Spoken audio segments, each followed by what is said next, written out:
দর্শক, আমি এখন দাঁড়িয়ে রয়েছি পাটুরিয়া ফেরিঘাটে। এখানে আমার পিছনে দেখছেন একটি বাস তোলা হয়েছে নদী থেকে।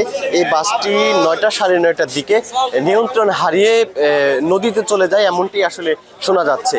এখন এই বাসের মধ্যে কোনো যাত্রী ছিল না বিধায় এখন কোনো মৃত্যুর খবর ঘটেনি, কিন্তু ড্রাইভার এবং যে হেল্পার ছিল তাদেরকে দ্রুত সময়ে হসপিটালে ভর্তি করা হয়।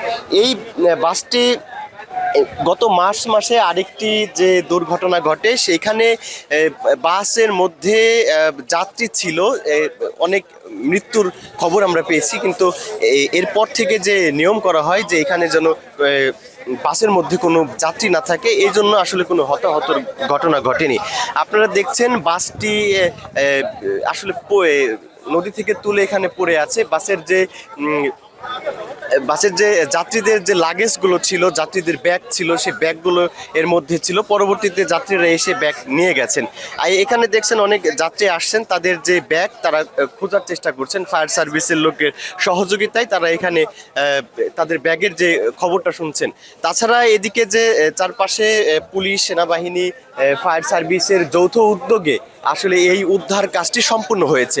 এখানে BIWT এর যে এই হামজা কিন্তু সকাল থেকেই উদ্ধার কাজ পরিচালনা করে এবং শেষ পর্যন্ত বাসটি উত্তোলন করতে সক্ষম হয়। চারিদিকে দেখছেন যে যাত্রীরা পরবর্তীতে যখন বাসটি ডুবে যায়, উদ্ধারের পরে যাত্রীরা এখানে আসেন এবং যার যার ব্যাগপত্র, যার যার যে আছে তারা এখানে খোঁজার চেষ্টা করছেন। তাছাড়া এখানে দেখছেন সেনাবাহিনী দাঁড়িয়ে আছেন, নিরাপত্তা নিশ্চিত করছে যেন কোনো বিশৃঙ্খলা পরিস্থিতি এখানে না ঘটে।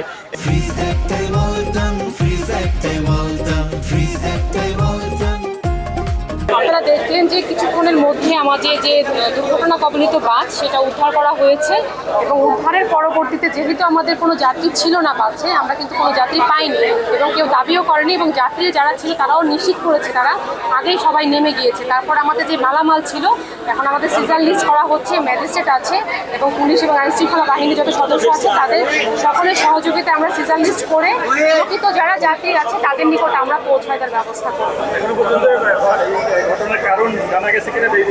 আসলে কারণ এখন পর্যন্ত কারণ বলতে আসলে এটা তো তদন্ত সাপেক্ষে পরবর্তীতে প্রতীয়মান হওয়ার বিষয়। তবে যতক্ষণ পর্যন্ত আমরা সবার সাথে কথা বলেছি এই পর্যন্ত সবার বক্তব্য এটাই ছিল এই বাসটার এই ফেরিতে ওঠারই কথা ছিল না। আপনারা দেখেছেন যে আমাদের হেল্পার যখনই গতি হারিয়ে ফেলেছে সে নিচে নেমে গিয়েছিল এবং ড্রাইভার যেটা তাদের নিয়ন্ত্রণ হারিয়ে যে আমাদের এখানে যে গেট থাকে ফেরির সেই গেটটা ভেঙে পড়ে গিয়েছে। এটা বোঝা যাচ্ছে প্রাথমিকভাবে যে এটা হচ্ছে তার নিয়ন্ত্রণটা সে রাখতে পারেনি, হয়তো বা গাড়ির যান্ত্রিক ত্রুটি থাকতে পারে, সেটা সংশ্লিষ্ট ডিপার্টমেন্ট পরীক্ষা নিরীক্ষা করে তারা বুঝতে পারবে। না না, এখন পর্যন্ত নিখোঁজ। আপনারা তো নিজেরাই দেখলেন আসলে কারণ কি হতে পারে। আপনারা দেখেছেন যে আমাদের যে এবার কঠোর নজরদারি ছিল, আমাদের জেলা প্রশাসক স্যার এবং সংশ্লিষ্ট সকল ঊর্ধ্বতন কর্তৃপক্ষ আমাদের যে নির্দেশনা দিয়েছিলেন সেই নির্দেশনা বাস্তবায়ন আমরা করেছি। ইভেন দেখে সব যাত্রী কিন্তু নেমে গিয়েছে, এটা কিন্তু আমরা নিশ্চিত করেছি। নাহলে কিন্তু প্রাণহানির যে ঘটনা গতবার হয়েছিল সেটার কিন্তু আশঙ্কা থাকতো। তো আপনি দেখেছেন যে গাড়ির যান্ত্রিক ত্রুটি থাকতে পারে বা বিভিন্ন কারণ হতে পারে, লোকজনের সচেতনতার অভাব থাকতে পারে। এখন যেহেতু গাড়ির মধ্যে শুধু ড্রাইভার আর হেল্পার ছিল, এখন সংশ্লিষ্ট ডিপার্টমেন্ট তারা গাড়িটা পরীক্ষা করে নিরীক্ষা করে তদন্তের মাধ্যমে এটা দেখতে পারবে যে আসলে কারণটা কি। এটা অভিযান আসলে এখনো তো চলমান। দেখছেন যে আমাদের যে মালামাল, আমরা কিন্তু এখন আমাদের মেন বিষয় হচ্ছে যে যাত্রীদের মালামালটা তাদের নিকট, প্রকৃত যাদের মালামাল সেটা তাদের নিকট প্রেরণ করা। সেটা করলে পরবর্তীতে আমাদের সমাপ্ত ঘোষণার বিষয়টা আলাদা। কেউ আবার নিখোঁজ দাবি করলে তখন আলাদা বিষয় থাকে।